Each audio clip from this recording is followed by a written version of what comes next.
Every day is filled with choices. You're here because you're choosing to start with a win. Get ready to be inspired, learn something new, and connect with the Win Nation.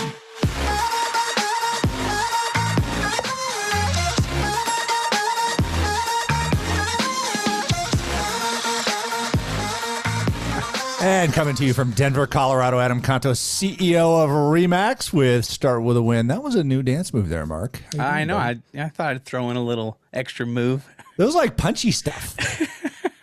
I hit my mic. We didn't hear it, but that's okay. It's all right. It's back where it belongs. We have a really fun guest today.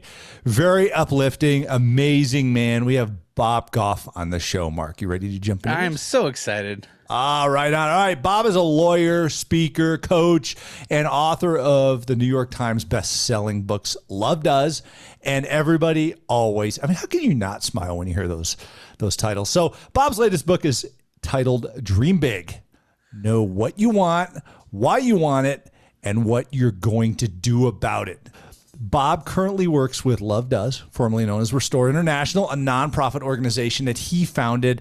Bob, thank you so much for being on the show. Welcome. Hey, thanks, Adam. I'm glad to be on. It's great to see you. You know, something I noticed about you when we were researching you, Bob, every one of your pictures, you're smiling. I love that. Lawyer. Yeah, I'm a recovering lawyer. I'm just happy that I'm not practicing law anymore. It's just like that idea. I think what makes me smile is that idea of knowing what's the most important thing. And I just put my family in there. Faith is important to me. It's not for everybody, but like family, faith, handful of friends, and that'll put a smile on your face. And you say your mission is to help people find and reach their biggest dreams. Why? What got you into that? Why did you start doing that? I think it's the seeing this potential that people have ambitions, and some people think they need permission to go after permissions. This ambition, I want to just do this Jedi move and say, like, dude, you've got permission. What are you waiting for? So I think sometimes even if faith is important to somebody, they say, like, I'm waiting for God. I'm like, well, maybe he's waiting for you. Oh, I love that. So I have a question for you. You talk about helping people reach their biggest dreams. What are some of the most amazing dreams you've heard?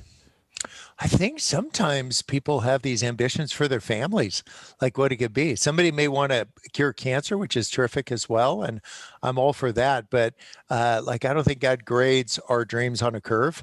I think what it is that you have these ambitions. I just want to be bedazzled by asking people what theirs are, and so encouraged as they pursue them, and to say, hey, how can I help you on the way? There's a lot of people that would style themselves as a guide. I think I'd rather be a Sherpa, because the guides like pick the mountain and cook all the meals getting there. A Sherpa just tells you what you don't need to get up to the top. They let you pick the mountain, they set the ropes, and they say, you don't need to carry all that stuff to get to the top. That's awesome. So I think more Sherpas, fewer guides. So you're kind of stripping away some of the obstacles of them achieving those goals. Yeah. So sometimes they're for real. Like there's a real live impediment to getting there, and you got to see it before you can understand it, before you can fix it. So sometimes what you'll do is you'll make up a story when you're 8, like maybe your parents split or something difficult happened. And so you made up a story. It wasn't correct, but you decide, because you didn't have the tools to deal with it, that everybody's going to eventually leave me. And so then you make up rules to support the story. So the rule is I'm not going deep with anybody, because the story, although inaccurate, is that everybody's going to leave me. And so now you're 40 and you don't have any friends, and you wonder why all your relationships are shallow. It's because you made a rule to support a story that wasn't true, and it's stripping you of your future. So what I want to help people do is say, what stories did you make up? What rules did you wrap around the stories? And are these rules like actually at one point they were scaffolding to hold you up, but now it's kind of like this prison to keep you in? That's amazing. You know, you've got these 4 key aspects of your book, Dream Big. And, you know, one of those is identify the obstacles holding you back. As human beings, do we establish our own self-limiting beliefs? Why does that happen? Yeah, I think it's that people were really well-intentioned, but they messed with our minds by mistake. My dad loves me a lot. And he told me when I was young that rattlesnakes, they get underneath these logs to get out of the sun. So if you ever see a log, you have to jump way out from the log so the snake doesn't bite you. I think he just didn't want to suck the venom from my calf. But I'm 62 years old. I have never seen a rattlesnake by a log. Every time I come to a log, I jump way out from it because he tried to instill love, but what he did by mistake is he instilled fear. Like, I'm just afraid that there's a snake under every log. And so maybe part of that idea of going back, seeing it so you can understand it, so you can fix it, is it just kind of carve a new groove in your brain and then say, I want to go Grand Canyon with this groove. I want to say, whether it's a work ethic, whether it's a limiting belief about what's out there to bite you, to say it's a new groove you got to carve, and it ain't going to be easy. If it was as easy as getting a puppy, you'd have two. You'd already have it done. And say, like, no, let's do the heavy lifting. Kind of bend from your knees. All right, I want to get into that a little bit here. But first I want to ask you, how can people work on clearly defining their dreams if they're so overwhelmed with society? Yeah, I would say put a shot clock on it. I'm not a big sports guy, but if you don't shoot the basketball within the time they give you, it's the other guy's ball. But don't say, like, someday I'm gonna whatever, but just put a shot clock on it. I got this week to get this done. That's amazing. And such great ideas. You know, you talk about accomplishing something. Do you have any recommendations on creating a plan? I mean, obviously we have to deconstruct these things into actions and activities in order to pursue our dreams. Don't people get afraid of doing that? And how can they deal with that? Oh, here's the first thing to do. Here's your plan. Stop obsessing about the wrong things. I love that. Whatever it is that's distracting you, like, just stop it. And this is the problem that I think we have. We're spending all this money fixing big, like throwing big money at small problems. I think we're spending tons of time at small problems. Figure it out. What's going to outlast you? What's really going to matter? Start with your faith, your family, your friends, to say, what do I want to be known at? And then, like, let's just start carving that groove, a new groove in our brain, a new pattern to get there. So we have a lot of things that try to drag us down right now. But how do we get people to look at the good instead of the bad in life? Do you have any suggestions in that? Yeah, I think it involves taking a genuine interest in people instead of just saying, like, hi, I'm Bob, this is what I do. But just ask, like, the third question, not what's your name and what do you do, but, like, what are you hoping for? Like, what is it that you're hoping for? I know in high school, I was just hoping for a date. Never happened, but I was hoping for a date. But then to get adjacent maybe to some of the things that you were hoping for. I know I wanted Maria Goff to like me. She wasn't Maria Goff at the time, but I met her and I wanted her to like me in the worst way, and it just wasn't working out of law school. And so I found out that she was going to be at a camp volunteering. She was going to take 10 volunteer high school girls to this Young Life camp. So I got 10 high school guys. And the first night, some elderly woman, like, she's eating her spaghetti, her pacemaker stops, face plants in the spaghetti. She's out of here. Like, go to St. Peter, you're gone. Wow. But I knew how to do CPR. And for the next 30 minutes, I am pumping on her heart. I'm blowing into her wrinkled lips. And she lived, like, total Lazarus thing. Whoa. And she's surprised. I'm surprised. And Maria thought, this guy is not much to look at, but he could be useful in a pinch. Well, we ended up buying that camp and 35 years later, and turning it into a resort. But right then COVID hit. I'm like, no. And so one of the things that I want us to do is, when we have a setback, to remember why you started. What is it? What was the big dream that you had? What did that ambition look like for your family, your friends, the arc of your life? And remember why you started. Instead of being distracted by getting everybody's approval, I'm not trying to build consensus. I'm trying to build a kingdom. Don't be like a kingdom about Bob, but just something where everybody's invited. Everybody's welcome. And I'm not an umpire calling balls and strikes. I'm a base coach saying, run fast. Just run fast, run your race. Have you seen, Adam, that movie, We Bought a Zoo? No. It's like, yeah, oh, you got to look at it tonight. It's a widowed father who's trying to explain to his son how life works. And they bought a house, but it ends up being a zoo by mistake. There's like rhinos and giraffes in the backyard. So he's explaining life to him. And he says, all it takes is 20 seconds of insane courage. 20 seconds of embarrassing bravery, your whole life will change. So I would say if you're listening, if you're stuck in traffic or pulled over to the side or in your couch, say, what would be 20 seconds of insane courage for you to do? I don't know if you followed that, Adam, but I spent 25 years building a lodge in Canada. And then 3 guys showed up to paint it and they burned it down by mistake. They put their oily rags together, spontaneously combusted, gone in 20 minutes. What I'd spent 25 years building, and it isn't a home that maybe a listener has lost, but it was a hope, a desire, a relationship, an opportunity. And you got to decide what I had to decide. Am I going to rebuild it? And so I bought a 150-foot crane, and for the last 4 years, I've been swinging logs, and it's done. I rebuilt it. Here's my question. What is it that you want so bad you would build it once for a quarter of a century, and you'd spend the next 10 years rebuilding it? That would be a clue to some of your ambitions you ought to throw some energy behind.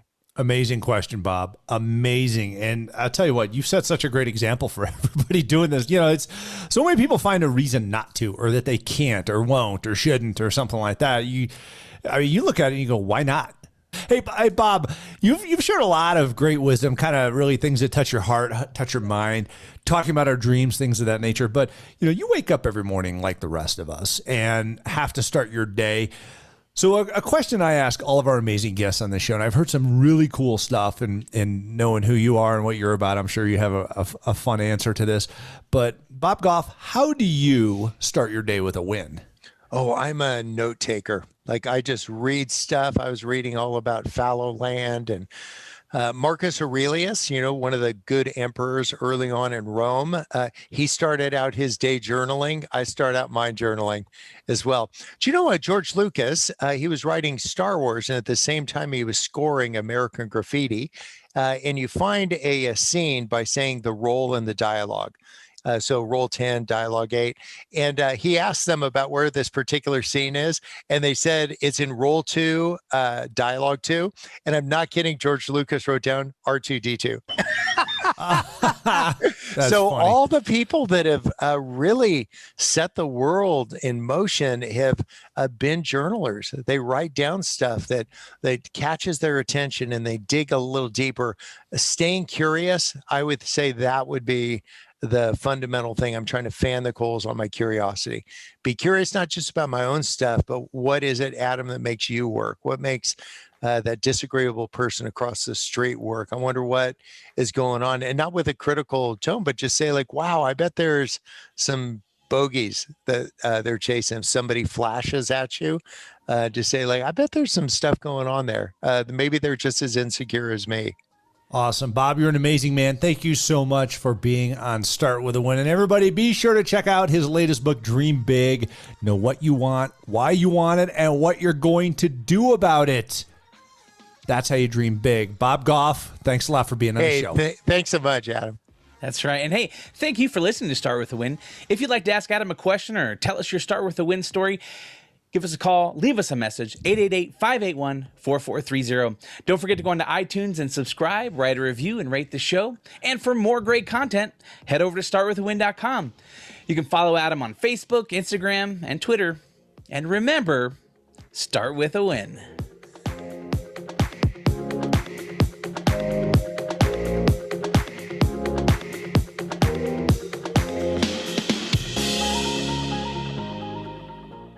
If anyone's sticking around this long, this is the after show. We put some clips on YouTube and make a condensed version of the video, and give a little extra content. I wanted to ask you a question. So you were a lawyer for such a long time.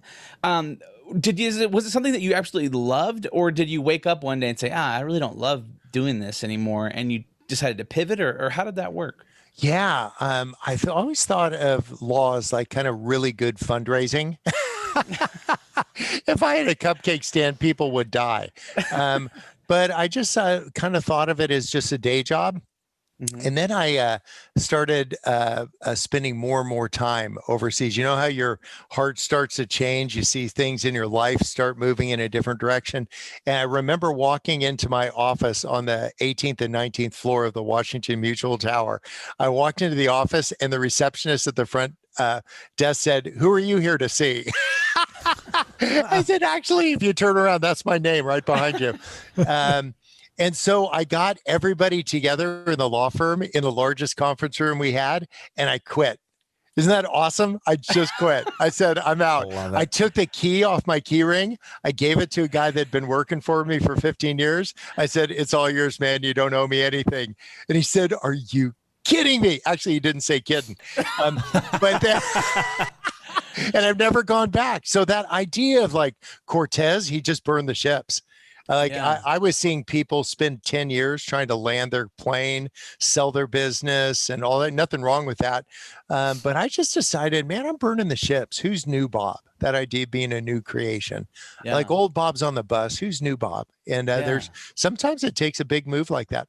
Comfortable people don't need adventure. Desperate people are longing for adventure. And so I'm trying to become more desperate in my life. I'm trying to be less comfortable in my life. Do you know what I mean? Because like people, whether it's in their faith or with their family, I want people that are more desperate. And so for me, it just took more of that. It was like the intervention where I'm the guy holding my own pillow saying, dude.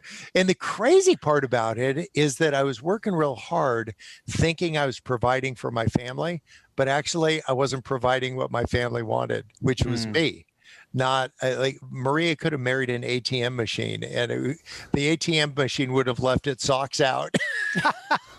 Her life would have been much easier, but they actually wanted me. And so that idea, like provide for your family by providing for your family, what they just want you, and not just for the three of us to be in proximity to the people that we love, but to be fully present with the people that we love. And for me, I needed to burn a couple ships to get there. Well, cool. Awesome. Well, hey, thanks so much for hanging out with us and just imparting your wisdom and experience. And I hope that anyone who's sticking around, who's still watching this, got some value from today's episode. And real quick, Bob, is there anywhere that people can follow you? You Google your name and you're kind of everywhere. So, but I don't know if you have a specific place you want to send people to connect with you. No, it's just Bob Goff. All right. Kind of, you'll end up finding me. The crazy thing, there's like people finding me because you can like find addresses. And so I got up to turn on the coffee pot the other day. There's a dude sitting on my back porch. He's like 5 a.m. And like I opened the door. I'm like, dude, like, what are you doing? He's like, "I'm not a stalker." I'm like, all really? evidence to the contrary. That's what all stalkers say. Yeah. He said, I just wanted to see what it was like to be on your back porch. I'm like, you're going to see what it's like to have a restraining order. But so just Bob Goff, don't come over. Okay. All right. Yeah, that sounds good. Awesome. Hey, thanks All guys right, for man. sticking around. And don't forget to hit that subscribe button, that thumbs up, and that bell icon so you get notified every single time a new episode comes out. And until next time, we'll see you when we see you.